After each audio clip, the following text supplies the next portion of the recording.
अस्सलामुअलैकुम। बिस्मिल्लाह जी, वालेकुम अस्सलाम। मशहूर ज़माना इरशाद अहमद कुंडे वाले साहब की हाल है तुहाडा? ठीक हो जी, अल्लाह का शुक्र है। दुआ ਤੁਹਾਡਾ ਜੀ ਨਾਮ ਪੂਰੇ ਪੰਜਾਬ 'ਚ ਬੋਲਦਾ ਹੈ, ਲੇਕਿਨ ਉਹ ਇੱਕ ਖਾਸ ਵਜ੍ਹਾ ਤੋਂ ਬੋਲਦਾ ਹੈ। ਲੇਕਿਨ ਅੱਜ ਉਹ ਵੀ ਅਸੀਂ ਇੰਟਰਵਿਊ ਕਰਾਂਗੇ ਡਿਟੇਲ ਨਾਲ ਕਿ ਤੁਹਾਡਾ ਨਾਂ ਕਿਉਂ ਮਸ਼ਹੂਰ ਹੈ। ਅੱਜ ਅਸੀਂ ਪੁੱਛਾਂਗੇ ਇੱਕ ਬੜਾ ਹੀ ਅਹਿਮ ਮਸਲਾ ਹੈ ਚਾਚੂ ਜੀ, ਅਗਰ ਤੁਸੀਂ ਉਹਦਾ ਕੋਈ ਸਾਨੂੰ ਸ਼ਰਤੀਆ ਇਲਾਜ ਦੱਸ ਦਿਓ, ਕੋਈ ਇਹਤਿਆਤ ਦਾ ਛੜੋ, ਕੋਈ ਉਹਦਾ ਇੱਕ ਹੁੰਦੀ ਹੈ ਇਹਤਿਆਤ, ਇੱਕ ਹੁੰਦਾ ਇਲਾਜ, ਕੋਈ ਤਰੀਕਾ ਸਾਨੂੰ ਦੱਸ ਛੜੋ ਕਿ ਬਈ ਇਹ ਕੰਮ ਕਰੋਗੇ ਤੇ ਇਹ ਤੁਸੀਂ ਆਪਣੇ ਇਸ ਬਿਮਾਰੀ ਤੋਂ ਬਚ ਜਾਓਗੇ। ਉਹ ਬਿਮਾਰੀ ਹੈ ਜੀ ਥਣਾ ਦੀ। ਜੀ ਜੀ ਜੀ। ਪੂਰੇ ਪਾਕਿਸਤਾਨ ਚੋਂ ਬਲਕਿ ਬਾਹਰ ਦੇ ਮਮਾਲਕ ਵਿੱਚ ਵੀ ਜਿਹੜੇ ਲੋਕ ਸਾਡੇ ਭਰਾ ਬੈਠੇ ਨੇ, ਜਾਂ ਈਵਨ ਇੰਡੀਆ ਤੋਂ ਵੀ ਸਾਨੂੰ ਕਾਲ ਆਉਂਦੀਆਂ ਨੇ, ਤੇ ਦੱਸੋ ਜੀ ਇਹ ਜਿਹੜੇ ਉੱਥੇ ਸਿੱਖ ਭਰਾ ਨੇ ਆਉਂਦੇ ਨੇ ਜੀ, ਇਹ ਸਾਡਾ ਫਲਾਣਾ ਮਸਲਾ ਬਣ ਗਿਆ ਥਣਾ ਦਾ। ਇਹ ਥਣ ਦੇ ਮਸਾਇਲ ਕਿਉਂ ਬਣ ਜਾਂਦੇ ਨੇ, ਔਰ ਇਹਦੇ ਨਾਲ ਬੜੇ ਸਾਰੇ ਮਸਾਇਲ ਜਿਹੜੇ ਨੇ ਫਿਰ ਵੱਧ ਜਾਂਦੇ ਨੇ। ਯਾਨੀ ਕਿਸੇ ਦਾ ਥਣ ਬੰਦ ਹੋ ਗਿਆ, ਥਣ ਮੋਟਾ ਹੋ ਗਿਆ, ਫੁੱਲ ਗਿਆ, ਮੀਟਕੀ ਹੋ ਗਈ। ਸਭ ਤੋਂ ਪਹਿਲੇ ਦੱਸੋ ਕਿ ਅਸੀਂ ਅਗਰ ਆਪਣੇ ਡੰਗਰ ਨੂੰ ਥਣ ਦੇ ਮਸਾਇਲ ਤੋਂ ਬਚਾਉਣਾ ਹੈ ਤੇ ਕੀ ਇਹਤਿਆਤ ਕਰੀਏ? ਇਹਦਾ ਜਨਾਬ ਅਸਲ ਨੁਕਸੇ ਤੇ ਬੇਬਾ ਨੇ। ਇਹਨਾਂ ਦੀ ਅਸਲ ਤਿਆਤ ਇਹ ਹੁੰਦੀ ਹੈ ਕਿ ਮਾਲ ਦਾ ਜਦੋਂ ਥਣ ਨੂੰ ਨੁਕਸ ਹੁੰਦਾ, ਉਹਦੇ ਅੰਦਰ ਜ਼ਹਿਰ ਦਾ ਮਾਦਾ ਬਣਦਾ, ਉਹਦੀ ਵਜ੍ਹਾ ਨਾਲ ਥਣ ਨੂੰ ਨੁਕਸ ਹੁੰਦਾ ਹੈ। ਕੁਛ ਮੱਝਾਂ ਕਾੜੇ ਵੱਲੋਂ ਤੇ ਚੀਚਾ ਵਤਨੀ ਵੱਲੋਂ ਅਸੀਂ ਲਿਆਉਂਦੇ ਹਾਂ ਤੇ ਉਹਨਾਂ ਨੂੰ ਪਾਣੀ ਲਾਗ ਹੁੰਦੀ ਹੈ। ਇਸ ਲਈ ਉਸ ਇਲਾਕੇ ਦੀ ਆਬੋ ਹਵਾ ਹੋਰ ਹੈ, ਇੱਧਰ ਦੀ ਹੋਰ ਹੈ, ਸਿੰਧ ਦੀ ਹੋਰ ਹੈ, ਕਰਾਚੀ ਦੀ ਹੋਰ ਹੈ, ਕੋਟੇ ਦੀ ਹੋਰ ਹੈ। ਬਿਲਕੁਲ। ਇਸ ਲਈ ਕਿ ਜਦੋਂ ਇੱਧਰੋਂ ਕੋਈ ਜਾਏਗਾ ਉਸ ਸਾਈਡ ਤੇ ਉਹ ਬਿਮਾਰ ਹੋਏਗਾ, ਉੱਧਰੋਂ ਆਏਗਾ ਤੇ ਇੱਧਰ ਬਿਮਾਰ ਹੋਏਗਾ। ਪਾਣੀ ਲਾਗ ਹੁੰਦੀ ਹੈ, ਪਾਣੀ ਦੀ ਵਜ੍ਹਾ ਨਾਲ ਜਾਨਵਰ ਤੇ ਆਬੋ ਹਵਾ ਨਾਲ ਬਹੁਤੇ ਜ਼ਿਆਦਾ ਬਿਮਾਰ ਹੁੰਦੇ ਨੇ। ਸਹੀ ਹੋ ਗਿਆ। ਇਹ ਤੁਸੀਂ ਉਹਦਾ ਬੁਨਿਆਦੀ ਨੁਕਤਾ ਦਾ ਛੜਿਆ। ਉਹਨਾਂ ਦਾ ਅਸਲ ਇਹ ਹੁੰਦਾ ਹੈ ਕਿ ਉਹਦੀ ਆਉਂਦਿਆਂ ਜਾਂ ਜਾਂਦਿਆਂ ਇਹਦੇ ਫਾਰਤੀ ਟੀਕੇ ਹੁੰਦੇ ਨੇ, ਉਹ ਟੀਕਾ ਮਾਲ ਨੂੰ ਲਾਉਣਾ ਪੈਂਦਾ। ਮੱਝਾਂ ਲਿਆਵੀਦਾ ਕੋਟੇ ਕਾੜੇ ਵੱਲੋਂ, ਪਿੰਡੀ ਵੱਲੋਂ, ਸਾਈ ਵਾਲ ਚੀਚਾ ਵਤਨੀ ਵੱਲੋਂ, ਉਹਨਾਂ ਨੂੰ ਆਉਂਦਿਆਂ ਲਿਆ ਕੇ ਟੀਕੇ ਲਾਣੇ ਨੇ। ਫਿਰ ਉਹਨਾਂ ਨੂੰ ਪੱਠੇ ਖੁਰਾਕ ਪਾਉਣੀ ਹੈ ਅਤੇ ਉਸ ਤੋਂ ਬਾਅਦ 'ਚ ਫਿਰ ਉਹਨਾਂ ਨੂੰ ਟੀਕਿਆਂ ਦੀ ਹਿਫਾਜ਼ਤ ਰੱਖਣੀ ਹੈ। 2-4 ਵਾਰੀ ਟੀਕੇ ਲਾਣੇ ਪੈਂਦੇ ਨੇ ਤਾਂ ਉਹ ਮੱਝਾਂ ਮਹਿਫੂਜ਼ ਰਹਿੰਦੀਆਂ ਨੇ। ਨਹੀਂ ਤਾਂ ਕਿਸੇ ਨੂੰ ਥਣ ਦਾ ਨੁਕਸ, ਕਿਸੇ ਨੂੰ ਵਾਹਣੇ ਦਾ ਨੁਕਸ, ਕਿਸੇ ਨੂੰ ਕੁਛ। ਫਿਰ ਜ਼ਿਆਦਾ ਤੌਰ ਜਿਹੜਾ ਉਹ ਜ਼ਹਿਰ ਦਾ ਨੁਕਸ ਅੰਦਰ ਬਣਦਾ ਅਤੇ ਉਹਦੀ ਵਜ੍ਹਾ ਨਾਲ ਥਣ ਨੂੰ ਨੁਕਸ ਹੋ ਜਾਂਦਾ। ਕੋਈ ਮਿਲਗੀ ਹੋ ਜਾਏਗੀ, ਕੋਈ ਥਣ ਸੁੱਜ ਜਾਏਗਾ, ਕੋਈ ਦੁੱਧ ਬੰਦ ਹੋ ਜਾਏਗਾ, ਕੋਈ ਧਾਰ ਨਾ ਆਏਗੀ। ਉਹਦੀ ਵਜ੍ਹਾ ਨਾਲ ਉਹਦੇ ਨਾਲ ਮਸਾਲੇ ਦੇਣੇ ਪੈਂਦੇ ਨੇ ਕਿ ਤਾਂ ਜਿਹਦੇ ਨਾਲ ਅੰਦਰ ਜ਼ਹਿਰ ਦਾ ਮਾਦਾ ਮਾਲ ਦੇ ਅੰਦਰ ਨਾ ਖਲੋਏ, ਤਾਂ ਕਿ ਜ਼ਾਲਮ ਦਵਾਈਆਂ ਜਿਹੜੀਆਂ ਬੂਟੀਆਂ ਨੇ, ਜੀਰੀ ਹੋ ਗਈ, ਸੋਏ ਹੋ ਗਏ, ਜਵੈਣ ਹੋ ਗਈ, ਫਿਰ ਨਾ ਕੀ ਲਈਦਾ ਨਸਾਜਰ ਹੋ ਜਾਂਦਾ।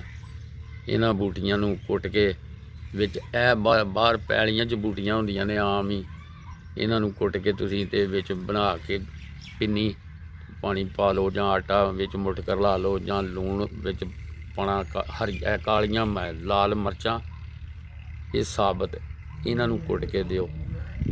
ਇਹਨਾਂ ਨਾਲ ਵੀ ਠੀਕ ਹੋ ਜਾਂਦਾ। ਅਤੇ ਅਸਲ ਅੰਦਰ ਜ਼ਹਿਰ ਦਾ ਮਾਦਾ ਨਾ ਬਣੇ ਤੇ ਡੰਗਰ ਦੇ ਥਣ ਮਹਿਫੂਜ਼ ਰਹਿਣਗੇ। ਔਰ ਜ਼ਹਿਰ ਦਾ ਮਾਦਾ ਬਣਦਾ ਅਤੇ ਉਹਦੀ ਵਜ੍ਹਾ ਨਾਲ ਇਹ ਥਣ, ਕਿਉਂਕਿ ਅੰਦਰ ਬਾਈ ਹੁੰਦੀ ਹੈ, ਬਾਈ ਜ਼ਹਿਰ ਨੂੰ ਆਉਂਦੇ ਨੇ।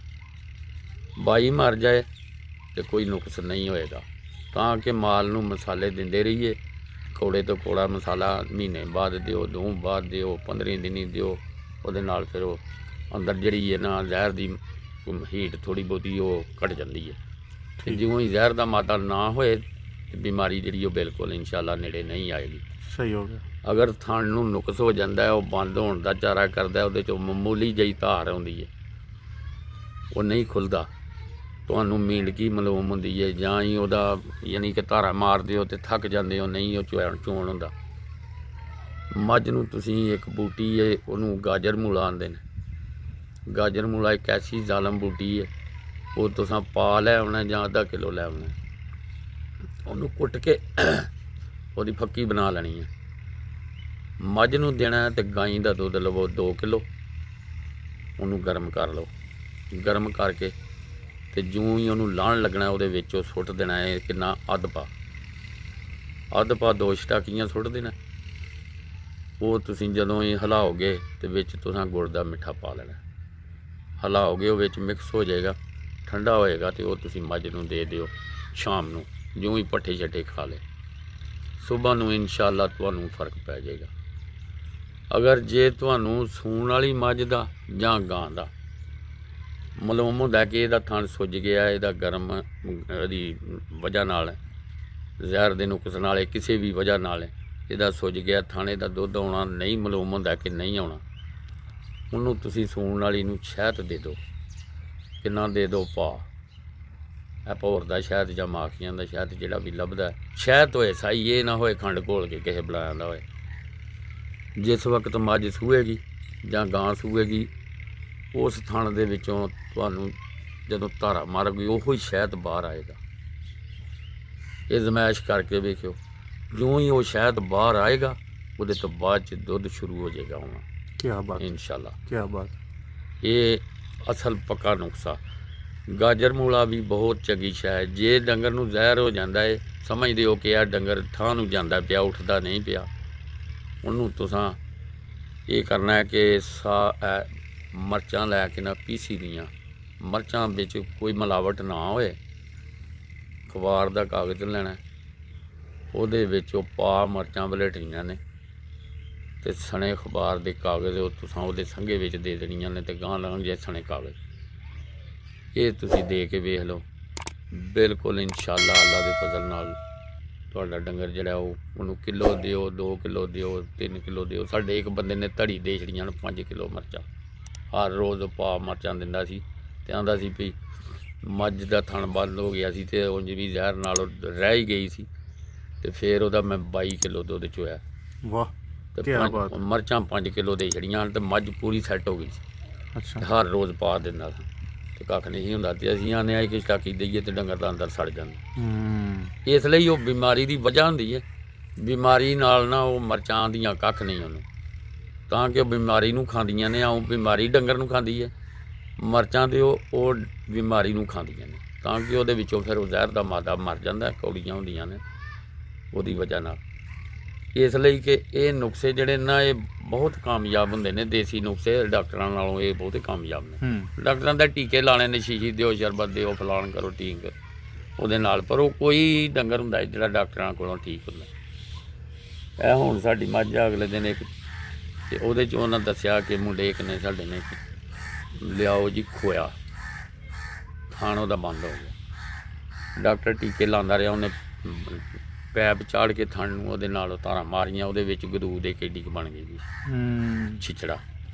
ਉਹ ਚਲੋ ਬਾਹਰ ਕੱਢਿਆ, ਬਾਹਰ ਕੱਢ ਕੇ ਉਹਨੇ ਤੇ ਫਿਰ ਉਹ ਬਾਅਦ 'ਚ ਤਾਰਾਂ ਮਾਰਦੇ ਰਹੇ ਆ, ਉਹ ਟੀਕੇ ਸ਼ੀਕੇ ਦਵਾਈਆਂ ਸ਼ਵਾਈਆਂ ਦਿੰਦਾ ਰਿਹਾ ਤੇ ਕੁਛ ਫਰਕ ਪਿਆ, ਪਰ ਉਹ ਨਹੀਂ ਹੋ ਜਿਹਾ। ਫਿਰ ਉਹ ਮੁੰਡੇ ਇੱਕ ਸਾਡੇ ਨੇ ਆ ਮੱਝਾਂ ਮੁੱਝਾਂ ਦਾ ਵਪਾਰੀ, ਉਹਨੇ ਦੱਸਿਆ ਇਹ ਲਿਆਓ ਇੱਕ ਪਤਾ ਨਹੀਂ ਕੀ, ਉਹ ਮੈਨੂੰ ਯਾਦ ਨਹੀਂ ਰਿਹਾ, ਤੇ ਉਹ ਦੇਣੀ ਹੈ ਤੁਸਾਂ ਕੀ ਉਹਦਾ ਚੇਤਾ ਨਹੀਂ ਮੈਨੂੰ ਆਉਂਦਾ ਪਿਆ, ਉਹ ਦੂਸਰੇ ਮੁੰਡੇ ਨੂੰ ਚੇਤਾ ਹੈ, ਉਹ ਪਿੰਡ ਤੋਂ ਗਿਆ।